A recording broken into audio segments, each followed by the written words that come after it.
Hey guys, welcome back. Steve here with 6-Star Automotive. I figured instead of going all the way into the shop, I'd do the video at the house this time.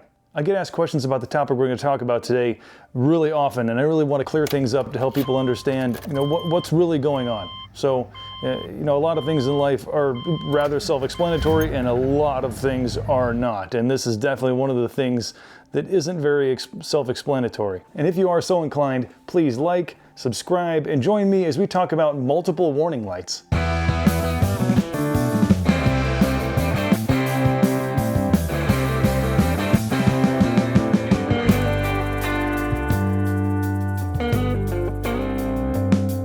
So before warning lights, we kind of just had to feel things in the car. We had to, it feels funny, or it doesn't feel right, or it sounds funny, or it doesn't sound right. And warning lights are actually really nice. It's really cool that the computers can detect an issue in a car and then give us some sort of an idea of where that issue is. Like I tell people every day, the diagnostic scan tool that we connect into it doesn't tell us the problem. It just tells us the circuit that the computer detects a fault in. Anyway, I'm digressing.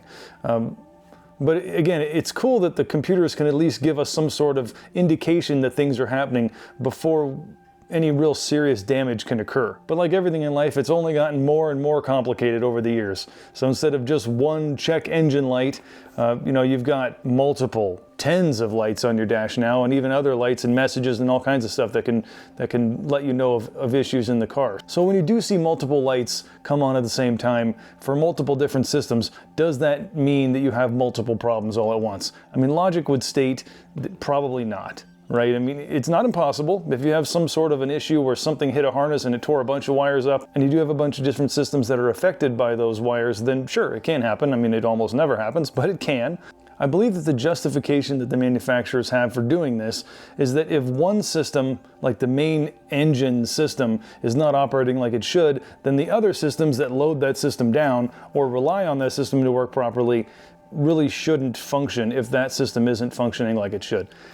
I don't know. I mean, not every manufacturer does this, right? So anyway, in some cases that does kind of make sense, like with ABS and traction control and brake lights all coming on at the same time. Those are all controlled by the same module. So if that one module detects a fault in the system, all of those systems are really related. So sure. But check engine light coming on with cruise control light and traction and ABS and brake all at the same time, I mean, the logic isn't really there.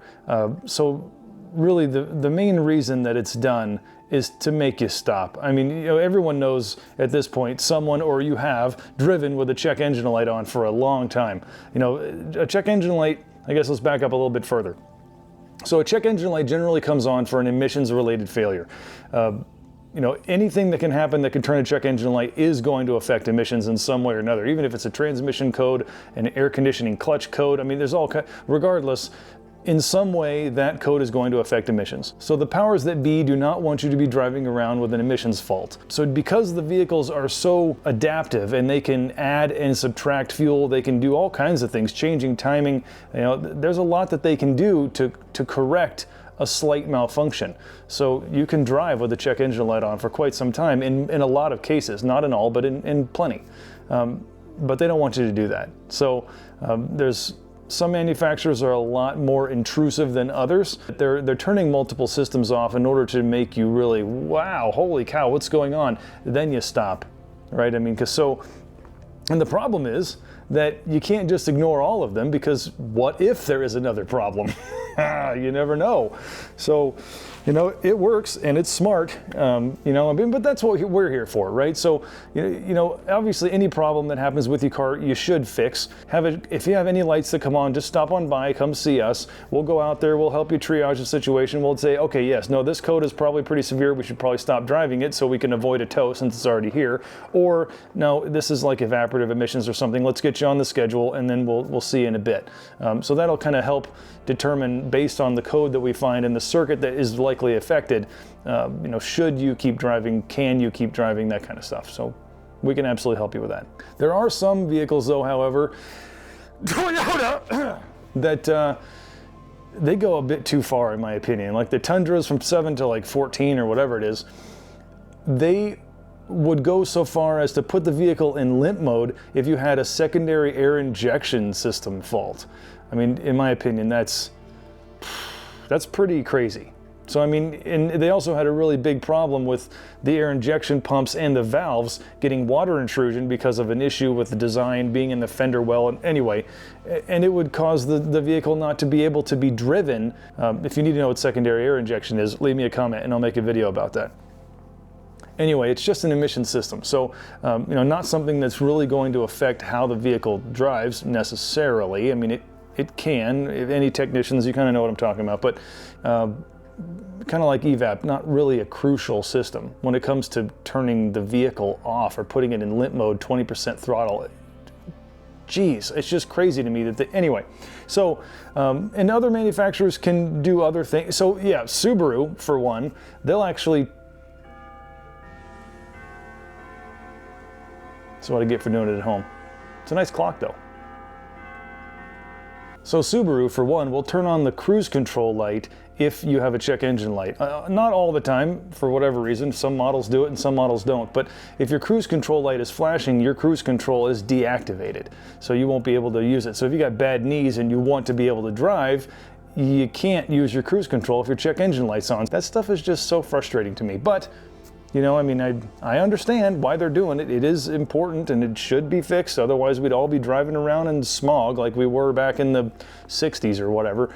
But still, anyway, just to let you guys know, I have no control over how this stuff goes. So I'm just here to help you understand what's going on and why. But one really important thing to note, so if you're anytime that these lights are on, generally that means that system is deactivated. So like I was just saying, the cruise control light is on or the light is flashing, that system will not function. If your ABS light is on or flashing, traction control, all that stuff, those systems will be deactivated. So in the wintertime, you really don't want that ABS light to be on because you could not have ABS when you need it. So that's pretty important. The gist of all this is just not to ignore anything any longer than you absolutely have to. I mean, we also understand when you don't have money to fix it, you don't have money to fix it, so it just kind of is unfortunate that sometimes you're forced to do that. So, but I guess to bring it all back, having those multiple lights on doesn't necessarily mean that you have multiple problems. It's very possible that you only have one issue that hopefully we can fix relatively quickly and get you back on the road with no other lights on.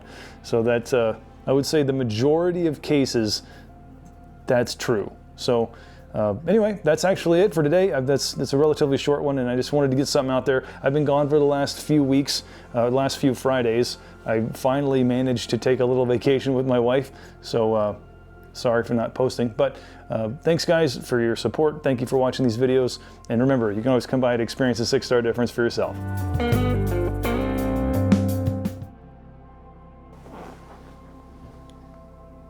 Uh-huh.